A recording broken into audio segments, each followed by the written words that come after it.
Area that were set up as voting stations have been closed by protesting residents who are upset about the lack of housing and electricity distribution. Our reporter Zimkhitha Manqinana has more. Good morning, Zimkhitha.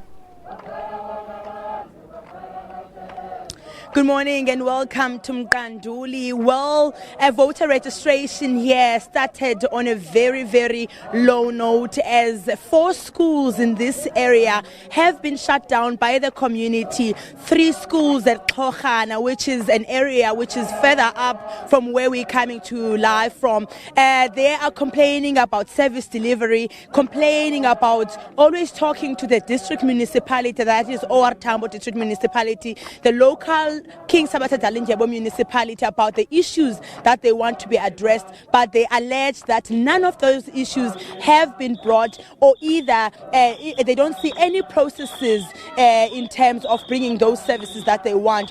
So they took a decision to close all voter registration centers in this area to ensure that they frustrate government, they frustrate those who want them to be voted into power but not bring services after elections. But let's talk to the residents themselves just to hear what the real issues are in this area. Masikwamkele tata kule nkqubo sikubulise, khasichazele zintoni kanye kanye ezinizifunayo nini ngabantu bale ndawo. Into esizifuna apha sifuna izindlu zethu ezasizinikwe ngo-2013 zakwakhiwa kwenye ilali. Into esiyifunayo apha ngumbane, into esiyifunayo apha ngamanzi, into esiyifunayo apha yipowuli yenetwork esiyidingayo kwa-MTN. Asinazo ezo zinto ke ngosesigqibe uba sizuvota tu.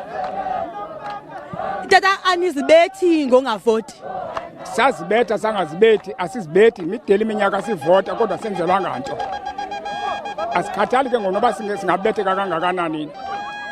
Thank you very much for your time. Well, that is Demet, one of the residents who are protesting in this area.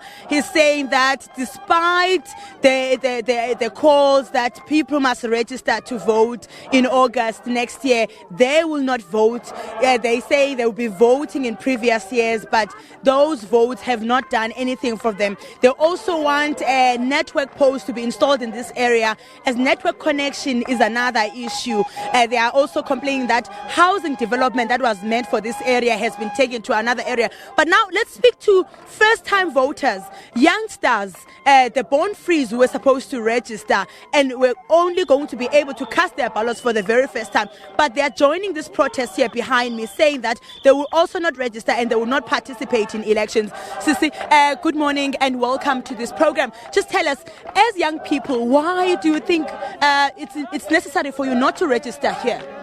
I don't see the point of registering because our parents have been doing this for several years. Since 1994, they've been voting, but we haven't seen anything serious. They've been promising to deliver for us, but there's no water, there's no electricity, we don't have houses, so I don't see anything good in voting. Okay, tell me, I know last week the mayor from OR Tambo and the mayor from King Sabatha were here to speak to you, and they promised some issues. What did they promise you, and did those promises materialize? They promised to grant solars for us, but they said we should give them 14 days, but they haven't delivered those solars. We've been waiting, and they were here last week, and they told us they didn't say that. They didn't promise about solars. They gave us kettles. What are we going to do with those things? We are sharing water with kettles. We are fetching water from far places than our houses. So why are we voting? Why are we going to register? We're not going to register at all. Is it not important to vote? Because even though there are services that you don't have, there are services that you have, like the school that we see behind me, like social grants and other things. Is it not important to vote because you have those services? Since Nelson Mandela did the school for us, we were voting because we knew that even if we ask for another thing, he's going to do it. But now, since we have another president, deliveries are not done yet, so we are not going to vote and we are not going to register. Okay, thank you very much for your time. Well, that is the frustration of residents here. They are adamant that they will not vote, they will not register, and they will not participate. Even born-frees have joined this protest, saying that their parents have been registering, their parents have been voting in previous elections, but not much of services have taken place for this area. That's all we have time for here. It's back to you now in Johannesburg.